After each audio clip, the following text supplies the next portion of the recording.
Again welcome to my channel. Now after a long gap, now again I am here coming with a new topic related with the immunology, that is the genetic model of immunoglobulin structure. So in the previous videos we are discussing about the structure of the antibodies, that is which type of the antibodies these are present, which is the basic structure of the immunoglobulin molecules. Now today we are switch over to the genetic model which are responsible for explaining the immunoglobulin structure. As normally whenever generally we are discussing or explaining the structure of the immunoglobulin molecules, within that here it is the general Y-shaped structure of the immunoglobulin molecules, that is here the heavy chains these are present and the light chains, means two heavy chains and the two light chains these are present, which are interconnected with each other by the disulfide linkages.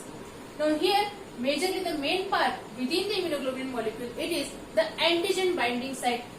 Means here it is the antigen binding site. Antigen binding site, which is made up of heavy and light chain,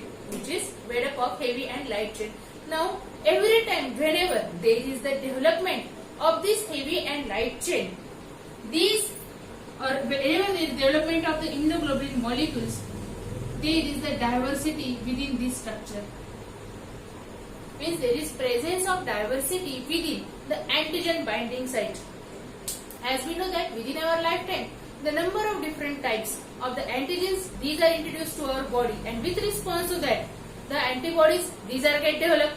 Now within that, whenever these antibodies, these are get developed, within this development, this antigen-antibody reaction, there is the reaction in between the epitope and paratope. Means this paratope, it is the complementary structure to that of the epitope, which is the structure present on the antigen molecule, that is the antigen determining region, which is interacting with this paratope, which is the complementary to that of the epitope. And whenever this antigen antibody reactions, these are carried out, it is nothing but the interaction between the epitope and paratope.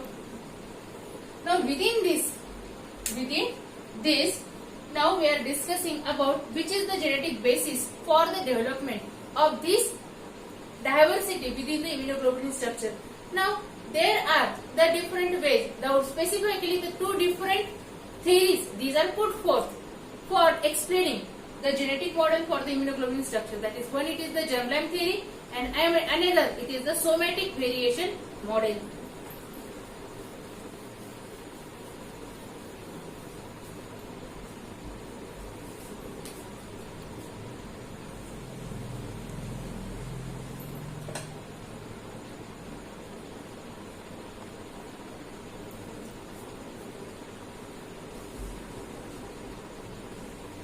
Now within the germline theory, here the explanation will given as it was explained that within the germline theory, the germ cells which are present within our body, germ cells like the egg cells or the sperm cells, these egg cells or the sperm cells, these are having the immunoglobulin genes, that is a large repertoire of the immunoglobulin genes, which are responsible for giving the diversity, much more diversity within this immunoglobulin structure. Means here the repertoire of genes, it is present.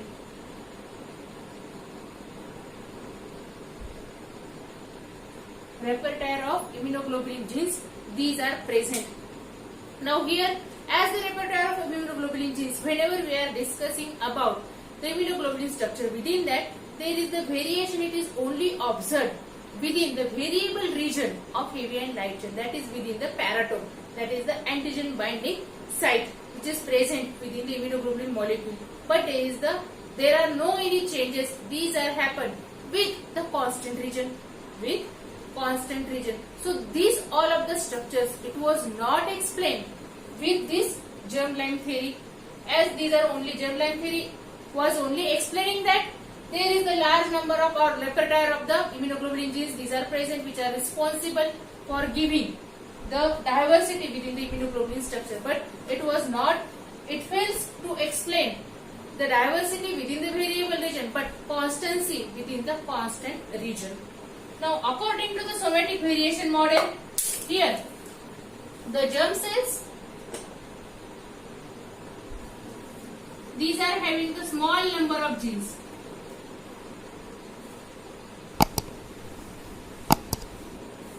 Small number of genes, but this diversity was developed with the mutation and recombination.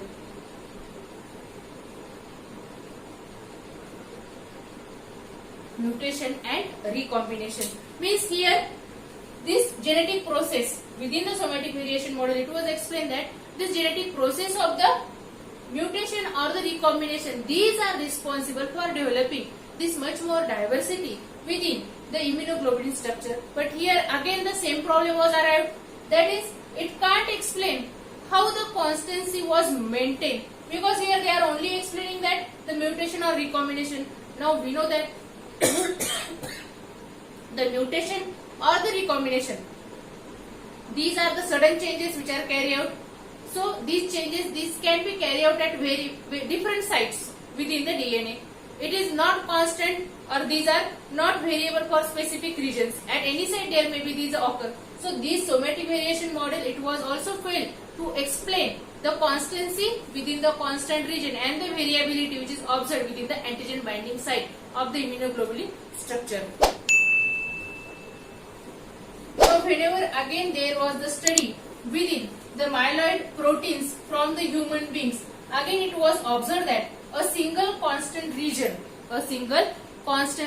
was able to react or bind with the different types of the variable region. Means here there is the presence of single constant region.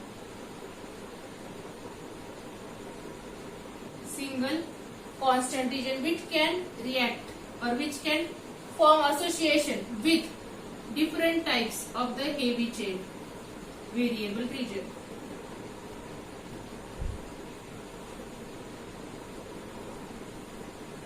Heavy chain variable region. From this, a third theory was put forward by the two scientists, that is the Dreyer and Bennett. The scientists Dreyer and Bennett. These two scientists, they are again put forward a new theory which is a new look towards the genetics. Now within the genetics, normally we know that the central dogma for the protein synthesis, it is the sequences, these are stored within the DNA which are copied in the form of messenger RNA through the process of transcription, and then these sequences, these are get translated in the form of sequence of amino acid through the process of translation. It is the whole process of protein synthesis. If any changes, these are occur within the DNA sequences, the changes occur within the messenger RNA, and again these are responsible for changing the sequences within the amino acids within the protein. And general thing it is, that is, there is the one gene, one polypeptide. One gene, it is responsible for giving the one polypeptide. Means it is the general concept within the genetics, that is the single gene, it is responsible for giving a single polypeptide chain. But the Dreyer and Bennett, when they are trying to explain this immunoglobulin structure, within that, here a contrast theory was put forward by them, that is, there is the two genes which are responsible for giving a single polypeptide. Because we know that these immunoglobulin molecules, these are nothing but these are the globular proteins. Means again these are the proteins, but there are the two different genes. These are responsible for synthesizing a single immunoglobulin molecule. These are responsible for synthesizing the immunoglobulin molecules.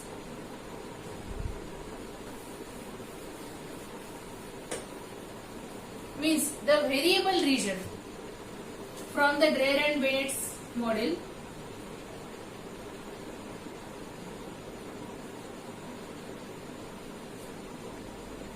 there is two genes and a one polypeptide. Means there is the presence of two different genes, but these are responsible for giving a single polypeptide. Means these two genes, these are at the DNA level, these are get closer to each other and responsible for giving a single polypeptide chain. that is the variable region and constant region.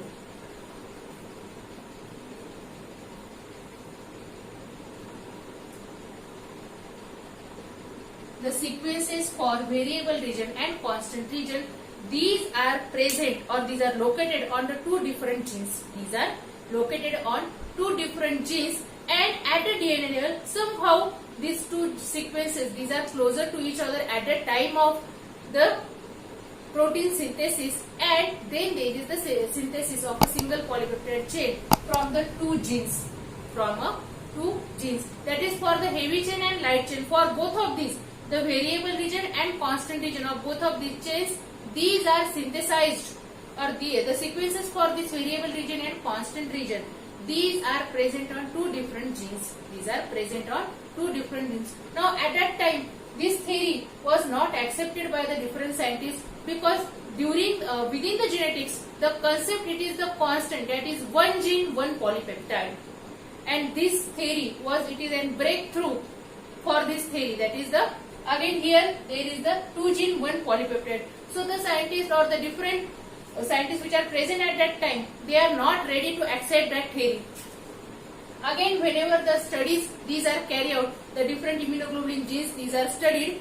At that time, the scientists in 1976, the scientist Tonegawa, they are carried out an hybridization experiment,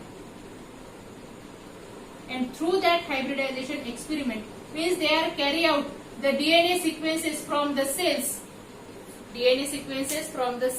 responsible for giving the immunoglobulin at a different developmental stages, and